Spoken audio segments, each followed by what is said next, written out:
Good day, everyone. Welcome to iTap, and I am thrilled to see many eager faces joining us today. Over the next 40 minutes or 50 minutes, we'll be delving into the expenditure cycle part one, which is the purchases and cash disbursement procedures.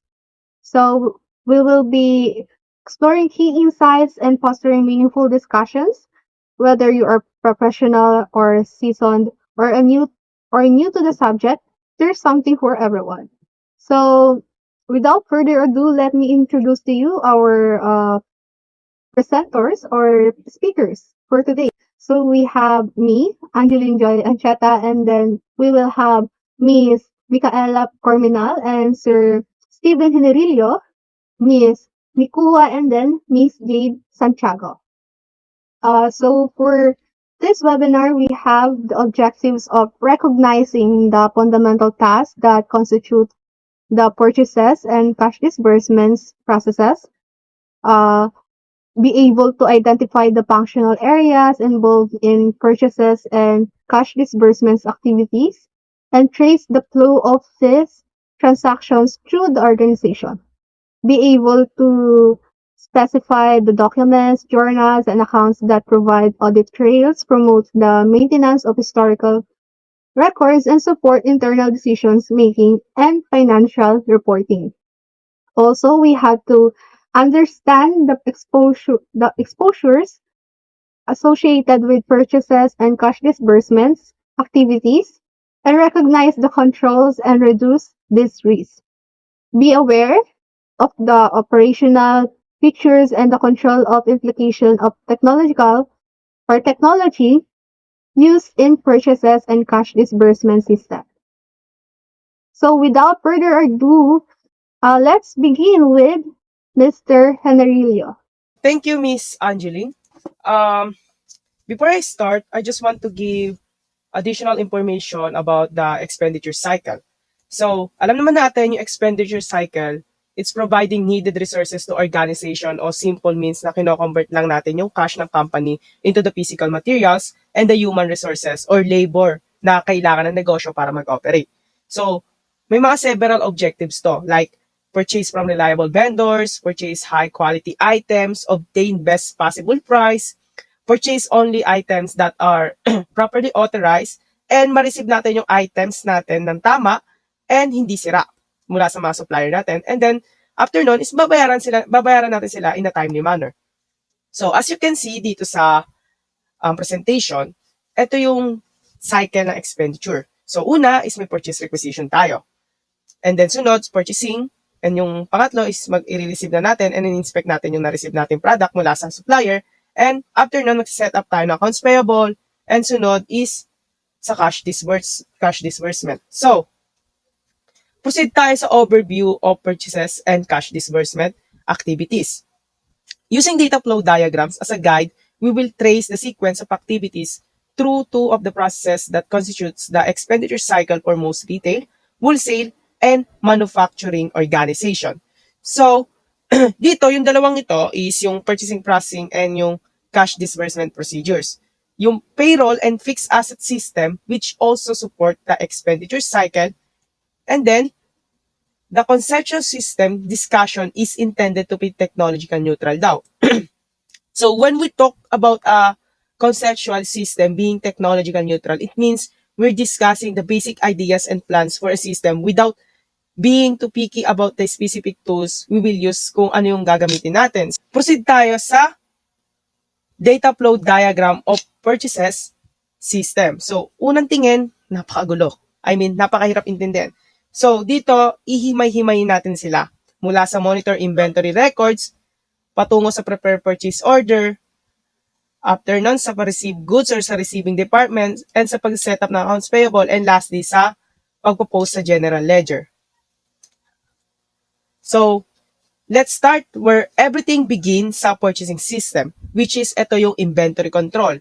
When inventory levels drop to reorder levels, of course, kinakailangan natin sa negosyo is we need to determine what we need and at the same time is to be used to start our business operations. So, once na we already determine some programs, computation, kung ano yung reorder point natin, sabay doon tayo magpo-purchase. So, After nito, yung purchase requisition is naka-prepared na and copies to send to purchasing. This purchase requisition, this is a purchase request form created by the purchaser and submitted to the department related on finances. So this is part of purchasing process where we get the approval for the purchase of goods and services. So dito yung beginning para makapag-purchase tayo ng goods na it should be approved. Ang laman nito is yung description ng goods, quantities, and yung list ng price or estimated. So, after ng purchase requisition, proceed tayo sa purchase order, which is prepared by the purchasing department. And yung purchase order, it is a commercial document and the first offer issued by a buyer to seller. Sa madaling salita, ito yung ibibigay nating documents sa supplier na naglalaman ng types, quantities, and agreed prices ng product na o-orderin natin. So, ang difference ng purchase order and purchase requisition is yung purchase requisition is for the approval, while yung purchase order, ito na yung isa-send natin sa supplier or vendor natin para ma-notify sila na bibili tayo ng items na kinakailangan natin sa business. Additionally, itong purchase order na to will send to the buyer's department. That's why we have multiple copies. Ito yung inventory control, which is sila yung nag-request nito, accounts payable, and the receiving departments. So, next slide. After naman nito, kapag na-deliver na ni supplier yung mga items na ni-request natin, is hindi agad ito dediretso sa inventory control. It will go first in the receiving department. Upon receipt of that particular items that the receiving will count and inspect the goods. Siyempre, ayun yung policy na sinet up or control na kailangan gawin. Tignan at i-inspect yung goods na dumating if tama ba at maayos. And yung bibigay na purchase order is also known as blind copy or blind purchase order. Kasi 'di ba, kinakailangan din ng receiving department na maka-receive ng purchase order. Pero yung purchase order na yon is blind copy siya o walang naka-indicate na amount o quantity. Ang purpose nito is syempre para mo first yung mga nasa empleyado ng receiving department na bilangin at i-check yung product na dumating. Kasi kapag may quantity, let's say 15 items yon, naka-indicate ton. Baka pwedeng hindi na nila bilangin yon. Sabihin na, pasok nyo na yan, ganyan, okay na yan. So, nilalabag nila yung internal control ng company and magkakaproblema doon. So, ganun siya. So, after ma-count ng receiving department yung goods na dumating, gagawa na sila ng receiving report. This receiving report was being prepared by receiving department, which contains how many items yung na-receive and ano yung condition ng items kung maayos pa or hindi. So, this receiving report will be sent to the different departments again, such as raw materials, storeroom, kung manufacturing company yon, purchasing, inventory control, and account payable. So, after ma-send yung receiving report, pupunta naman tayo kay account payable. Eventually, ayan, receive copies of the purchase requisition, purchase order, receiving report, and the supplier's invoice. So, after nito, sa accounts payable departments, upon the receipts, this various document, ang gagawin niya is i-reconcile niya these documents and then pagtugma or correct yung mga amount, they will post or journalize yung particular amount sa journal. Alam naman natin na kadalasan kapag bumibili tayo ng inventories, kadalasan credit on account. Walang problema naman kung cash basis yung ginagamit ng company. But under kasi ng impress system, we need to make all disbursement through checks. So dumadaan ito sa accounts payable. Let's say, once na hindi nag-equal yung amount, kaya naman i-check ni accounts payable department saan nagkaroon ng discrepancy or excess through tracing back. Halimbawa, sa receiving report, nagkamali, kulang o sobra na padala based sa purchase requisition. Naka-indicate doon na hindi siya tugma sa supplier invoice din. Ang pwedeng gawin ni accounts payable department is pwede niyang kontakin yung purchasing at si purchasing department tatawagan niya si supplier, but ganito yung mga na-receive na quantity. So, kinakailangan talaga dito is bago ka mag-reconcile, it should be equal muna yung amount or quantity. So, after nito, yung records the liability in the accounts payable in subsidiary ledger, and ang laman nito is yung vendor at the same time yung amount payable to them. So, next slide. After mag-journalize ni accounts payable na purchase journal at the same time, na subsidiary ledger, the accounts payable periodically summarizes the entries in the purchase journal as a journal voucher, which is sent to the general ledger department.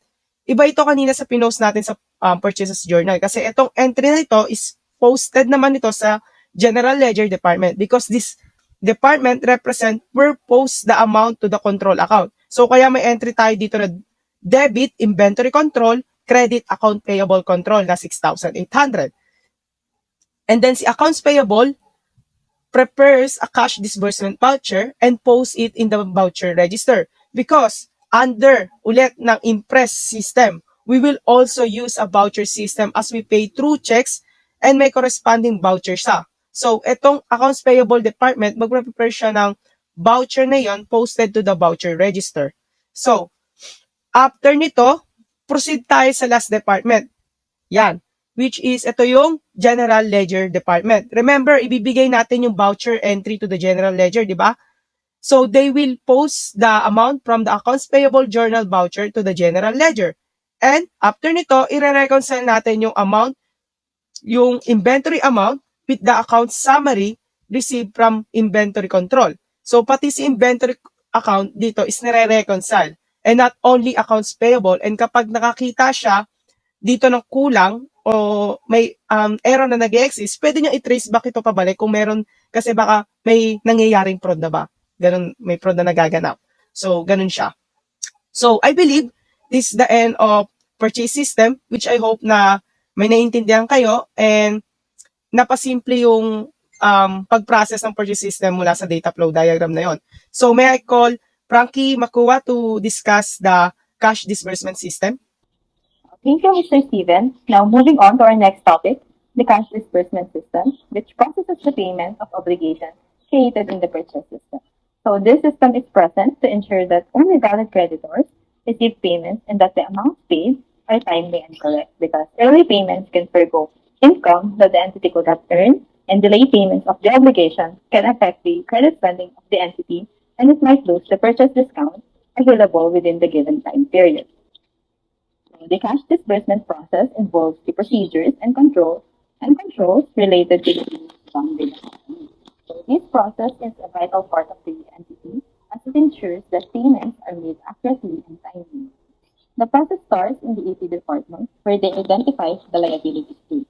So the AP function receives the open AP file or the voucher payable for the said due items and then sends the voucher pocket, which is also known as the payment voucher or the disbursement voucher, that provides a clear and organized record of the transaction for internal control, auditing, and financial reporting purposes.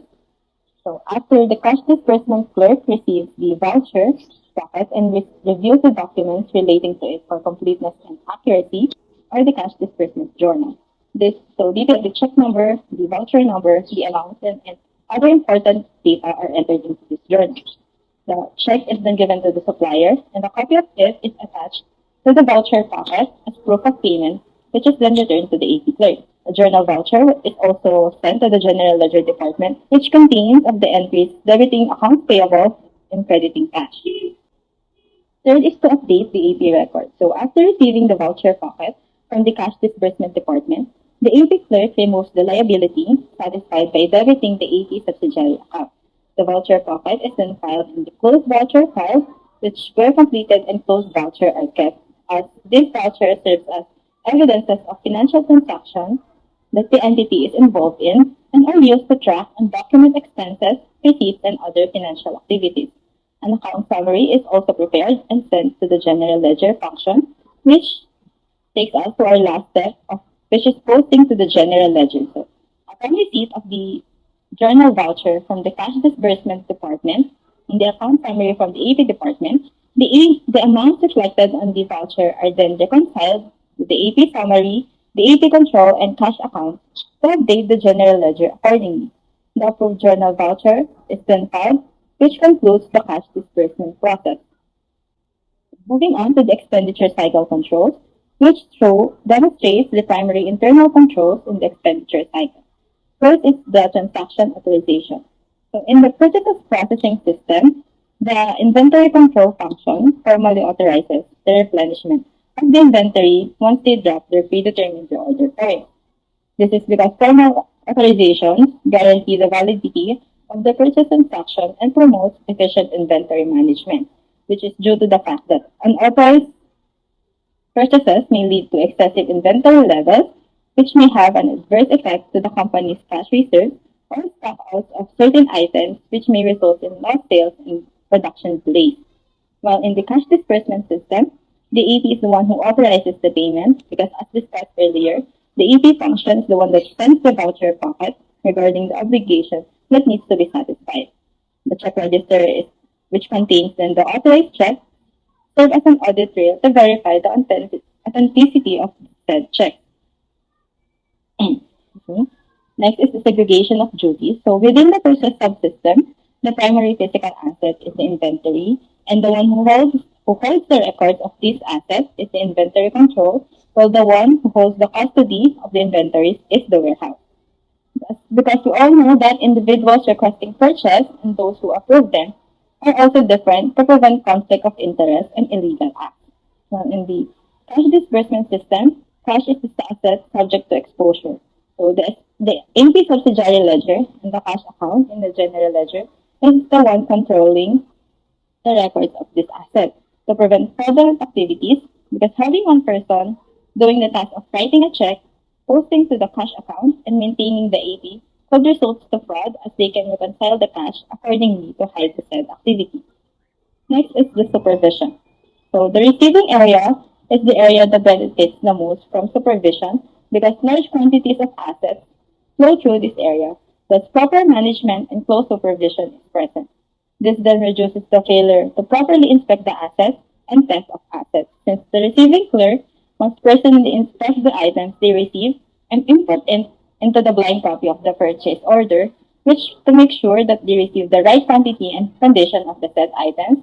And since the receiving area can be very hectic and busy at times, strict supervision should be present to prevent stealing, and inventory should be inspected properly to ensure that it will be securely placed in the warehouse. Next is the accounting records. So the main purpose of the accounting records of those is to maintain audit trails for tracing the transaction and recording.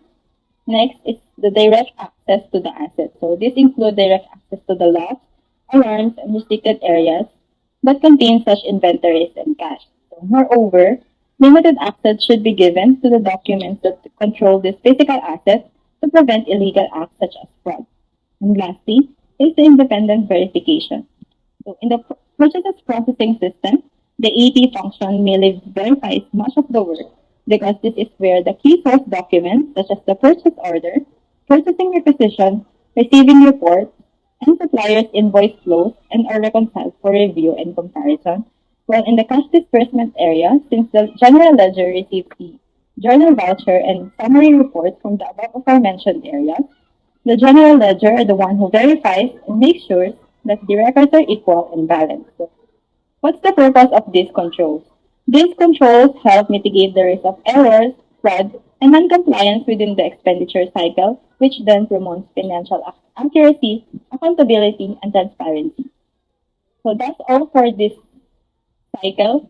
To proceed to our next topic, physical system, please let me call on Ms. Jason Chandler. Thank you, Miss Rocky. Hi, I'm Jake Santiago, and let me start my presentation about physical system and cash disbursement system.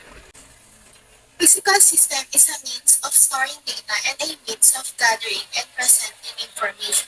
It is also capable of carrying out and managing internal system operations, accountable for overseeing and managing the conceptual systems implementation. This starts with a discussion of manual processes and then discusses several computer-based system types. As indicated in the preceding chapter, this section covers manual systems as a visual aid to help enhance comprehension of the ideas discussed in the previous section.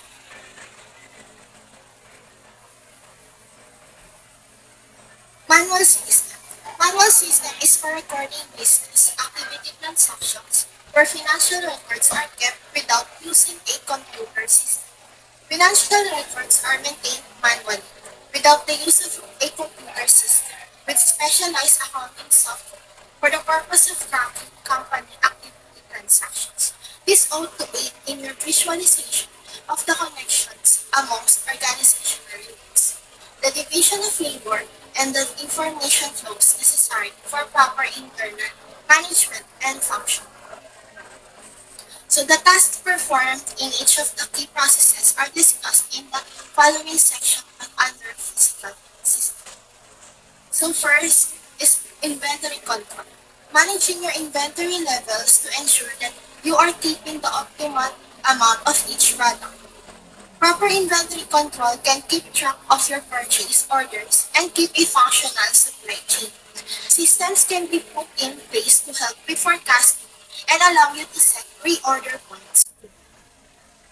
When inventory is dropped to a predetermined reorder point, the clerk prepares a purchase requisition. One copy of the requisition is sent to the purchasing department, and one copy is placed in the open purchase requisition point. While in purchasing department, the purchasing department receives the purchase requisitions, sort them by vendor, and prepares a multi-part purchase order for each vendor.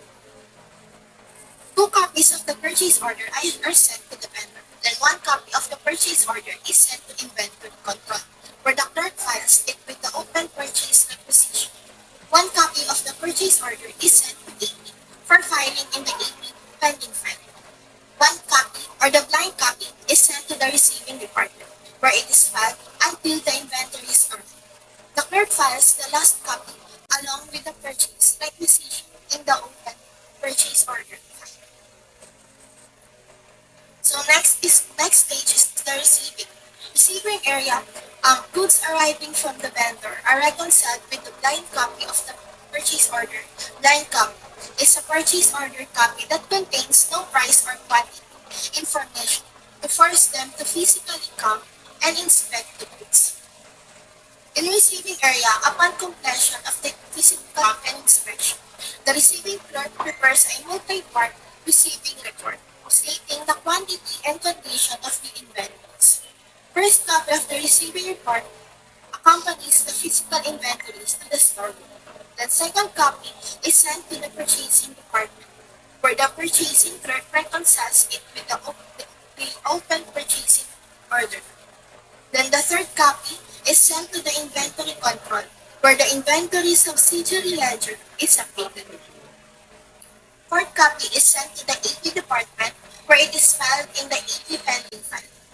And the final copy is filed in the receiving department. So next, when it comes to manual system, the AP department, when the invoice arrives, the AP clerk reconciles the financial information with the documents in the pending file, records the transaction in the purchase journal, and posts it to the supplier's account in the AP subsidiary ledger or voucher register. In AP department, after recording the liability, the AP clerk transfers the source documents like PO or the purchasing order, receiving report, and invoice to the open vouchers payable or AP file. The accounts payable department is responsible for the financial, administrative, and clerical support of a company. They are also responsible for first making payments to suppliers and other vendors. Second is paying vendor invoices or bills. Then third, recording the company's short-term debts. And fourth, ensuring that invoices and payments are properly approved and processed.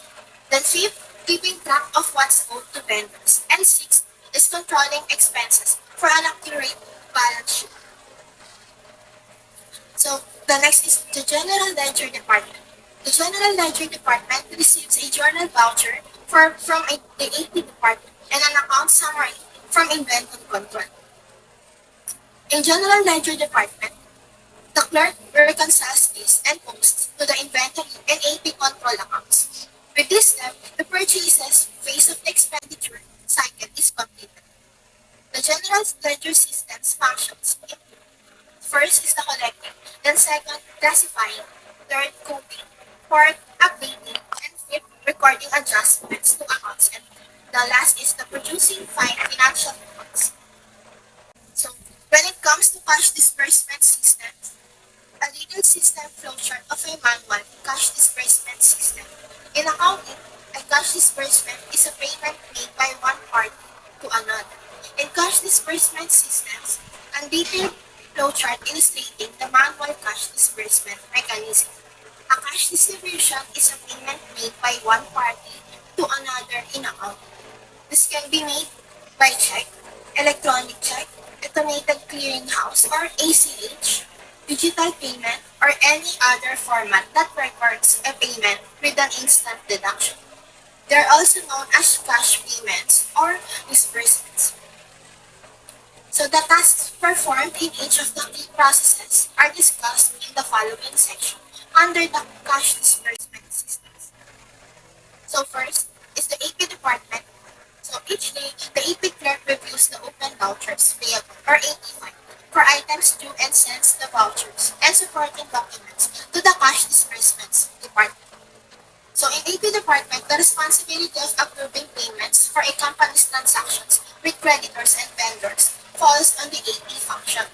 Payment transactions are only approved for payment by AP if the transaction has a accompanying documentation. It is recommended that AP not record the actual payment to the vendor or creditor in order to stop the payment of fraudulent or invalid transactions, as long as it matches the required documentation for transaction approval. Next is cash disbursements department. The cash disbursements clerk receives the voucher packets and reviews the documents for completeness and clerical accuracy. The clerk prepares a three-part check and enters the check number, amount, voucher number, and other relevant information in the check register for each distribution.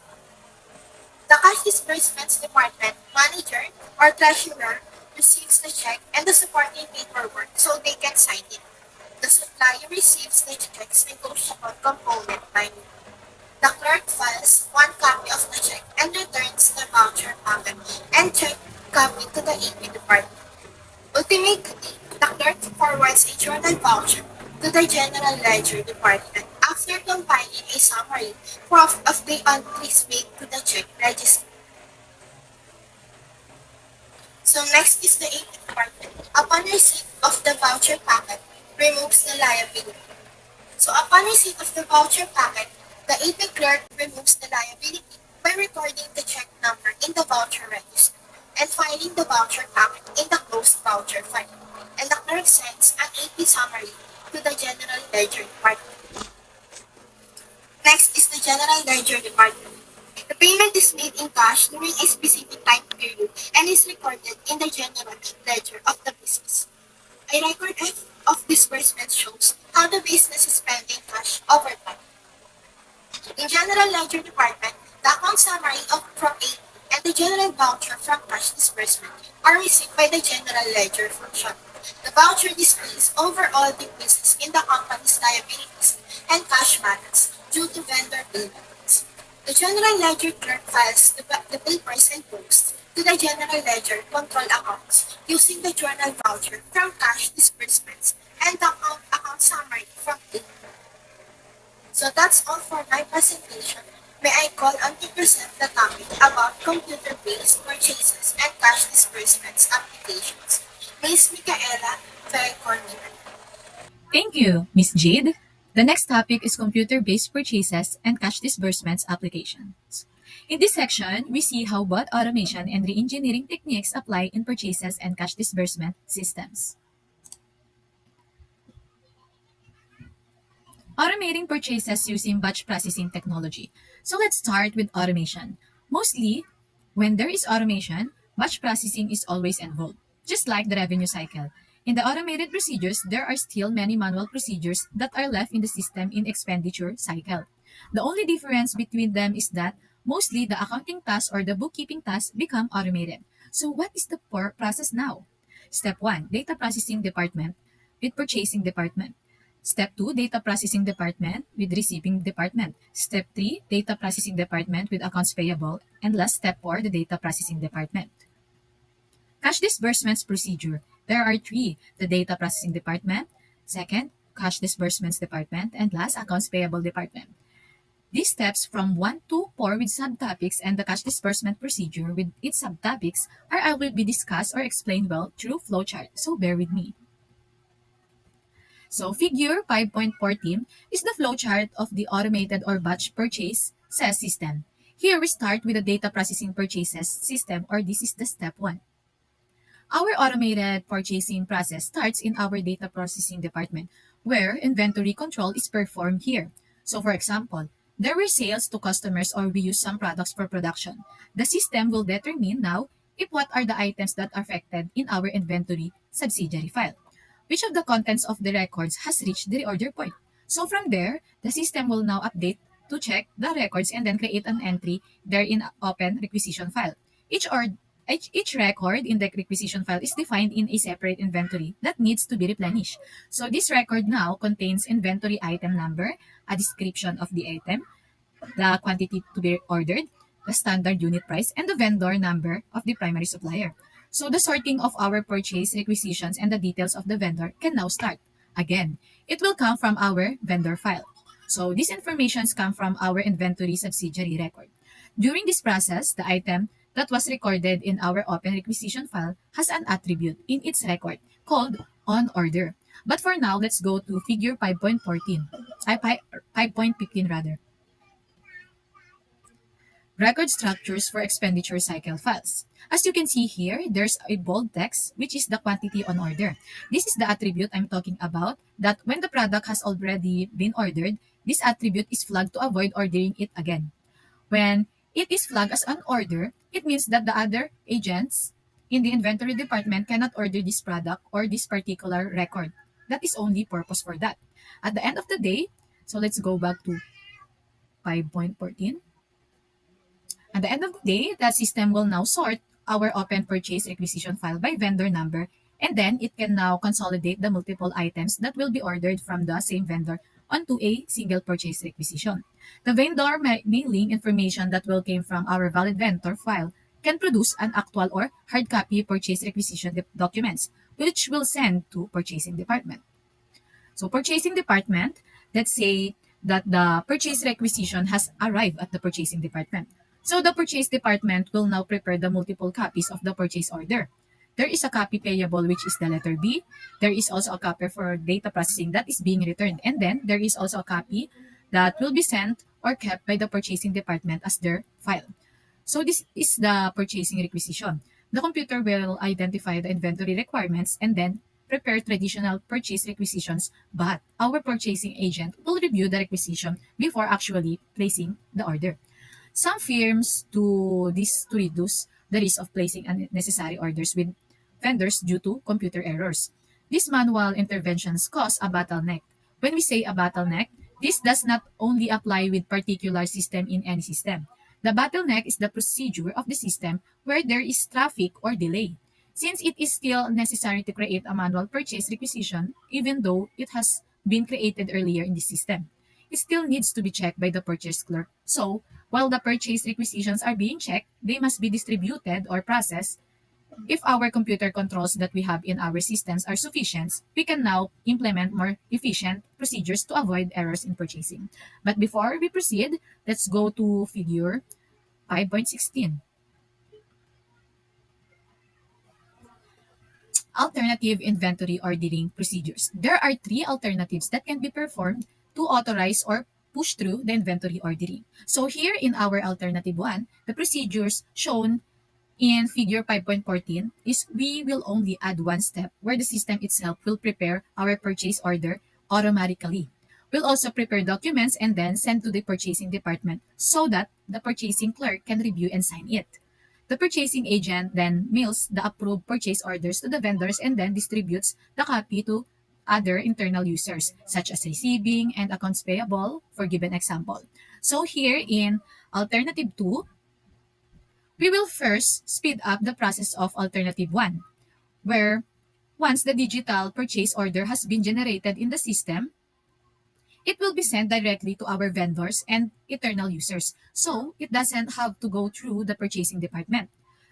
So the alternative 3 here is what we call electronic data interchange, where there is no hard copy purchase order. Instead, it is the system that will be sent the soft copy directly or the system of vendors who have an order from a company that is connected via a telecommunications link. So in this system, our buyer and vendor are the same party to a trading partner agreement where our entire order processing is automated and there is no human intervention. So if you notice that among our three alternative tasks of authorizing or ordering, it is already integrated within the computer system. Since the physical purchase requisition have no purpose in our system, it is no longer being produced. Although we do not make purchase requisitions, we still have a digital requisition record which is only for the accountant to use as an audit trail. So let's go back to flowchart. For data processing department, step 2, the copy of the purchase order from purchases is used to create a record in our open purchase file. The requisition of the associate in our purchase file will now be transferred from the open purchase requisition to the closed purchase requisition because we have already made a purchase order. So let's go back to the receiving department. For the receiving department, when the company has now received the products or goods from the vendor, our receiving clerk will now prepare the receiving report and then send the copies of this report to the warehouse with the goods. So here, stores are used, but it can also be a warehouse and then a copy will also be sent to the purchasing department, which is the letter D, and to accounts payable is for the letter E. So data processing department, which is the step 3. Once the data processing system has received the receiving report from the receiving department, it can now create the file from the data of the contents of the report. The program removes the on-order flag from the updated inventory records and calculates batches totals of inventory receipts, which will later be used by the general ledger department. So the records associated there in our open purchase file will now be moved to the closed purchase order file. So again, it can be closed because we have already received some products. Let's jump on accounts payable. So when the accounts payable invoice from the vendor arrives, that invoice can now be reconciled with the supporting documents that previously came from accounts payable, which is the content of our AP pending file. So the accounts payable clerk can prepare a voucher and then file it in our open voucher file and then also send a copy of the voucher to data processing.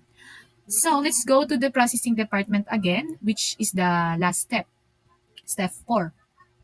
The voucher documents are used to build the voucher file. The batch program will validate our voucher records against those in our valid vendor files to make sure that the transaction is valid with that vendor, and then we will add or record in our voucher register, which is our open accounts payable subsidiary file.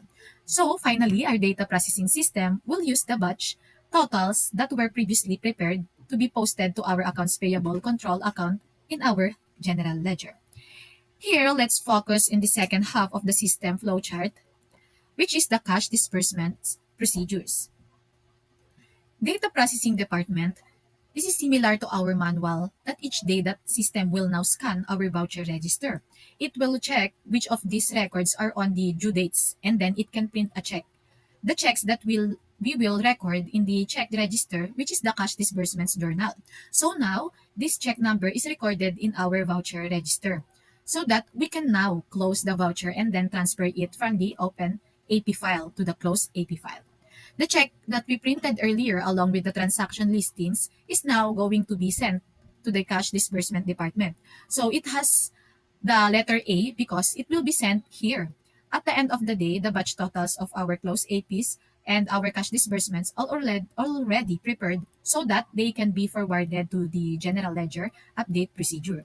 So the batch totals of unpaid or open and closed and paid accounts payable, increases in inventory and cash disbursement are also posted in our AP controls, in inventory control, and in the cash account in our general ledger. So the totals when we close accounts payable and the cash disbursements should balance. Next, we have cash disbursement department. Our cash disbursements clerk will now reconcile that check that came from data processing and the listing and then will now submit a negotiable on that check for management to sign. So the check will be mailed to the supplier. By the way, there is also a matching that happened here, and then when the signed check is okay, it will now be sent to the vendor and then the other copies of the check. One will go to accounts payable and then we will file a copy there with cash disbursement itself. So file includes the transaction listing that they also receive. So for the last in the flowchart is accounts payable department. When accounts payable now receives the copy of the check, our AP clerk will now match this check to whose record in our open vouchers is connected to and this now close items to the closed voucher file. So this is where the expenditure cycle process ends. I'm done discussing the computer-based purchases and cash disbursements application with its subtopics. For now, Ms. Angeline will be discuss the re-engineering the purchases or cash disbursement system. Thank you, Miss Corminal. So I hope that everyone is having a good time and are learning from us. So moving forward, we are now in the last part of our webinar. I am Ancheta and I will be presenting to you the engineering purchases or cash disbursement system. So when we say re-engineering, this generally refers to the process of redesigning and restructuring existing systems, processes, and technologies to improve their efficiency, effectiveness, and overall performance. So this can involve making significant changes to the underlying technology infrastructure, software applications, data management systems, and business processes. So the goal of engineering is often to align technology with current business needs. So on the right part of the slide, you can see the figure that shows the processes of a re-engineered purchases or cash disbursement system. So in this system, the data process, namely the checking of inventory status, creation of purchase orders, mailing of vendor, and transaction, and all of the transactions are all automatically performed by the computer or the system. So in the system, we will see the database such as the master file and the transaction and open document files. In the master file, we have the supplier master file, accounts payable master file, and the merchandise inventory master file.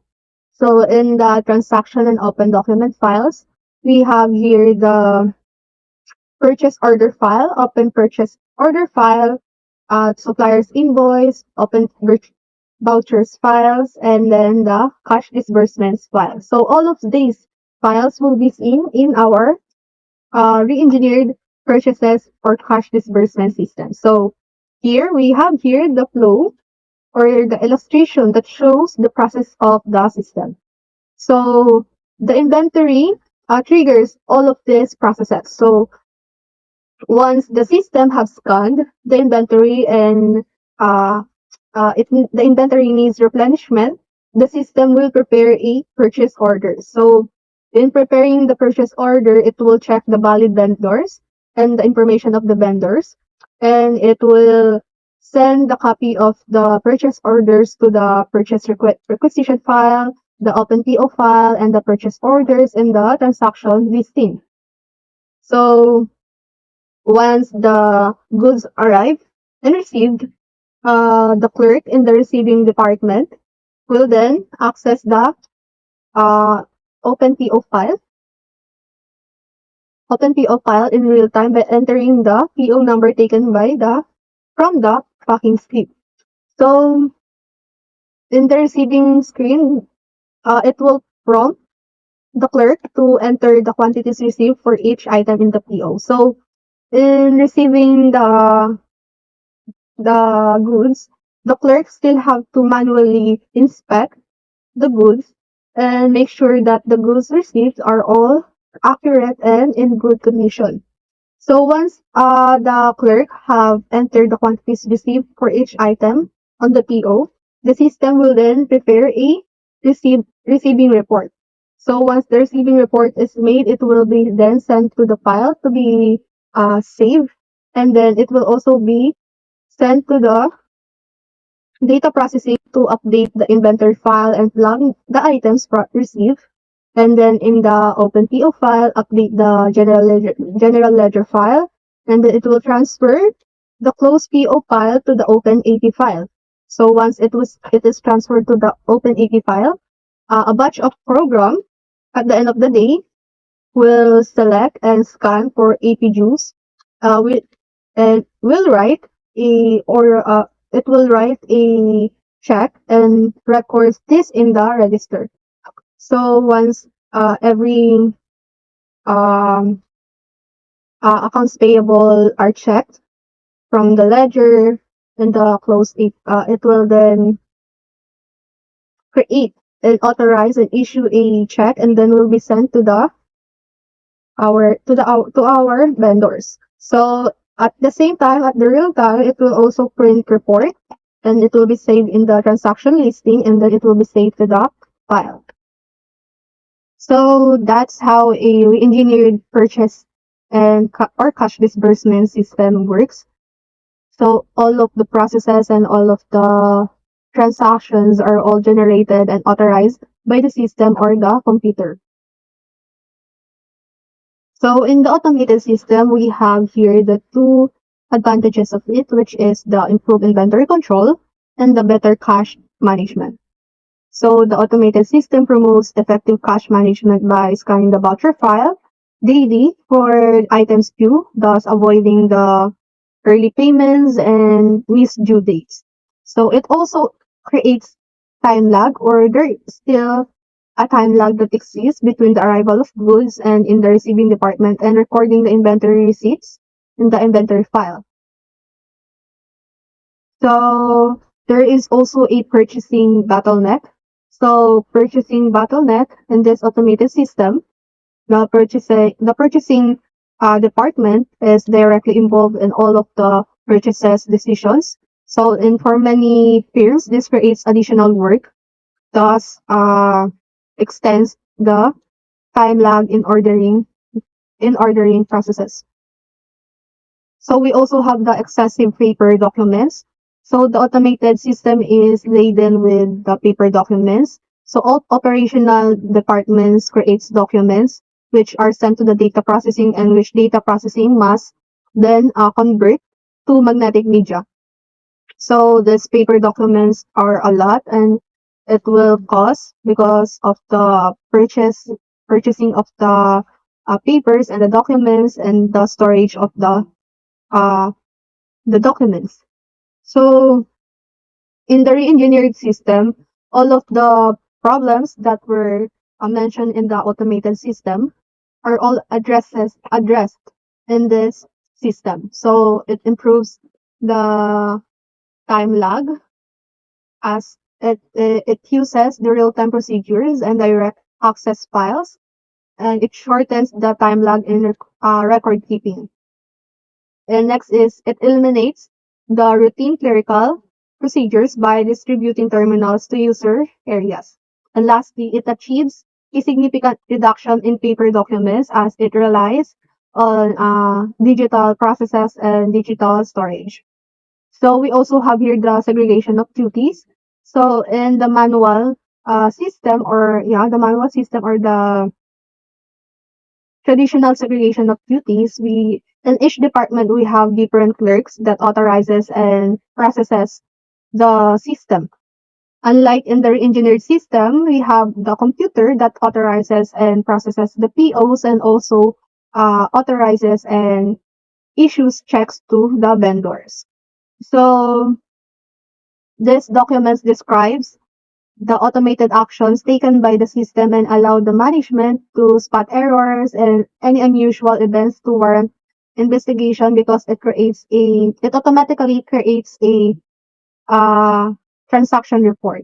And lastly, we have here the accounting records and access control. So the system maintains accounting records on digital storage. So it relies heavily on this digital storage, which is also uh, can create a problem as uh, it can be accessed by unauthorized people and it requires a lot of a implement adequate control security because there is no hard copy backup in this system. So that is all for the engineered system. Thank you all for joining today's webinar. We appreciate your time and look forward to connecting with you again. Stay curious and keep learning.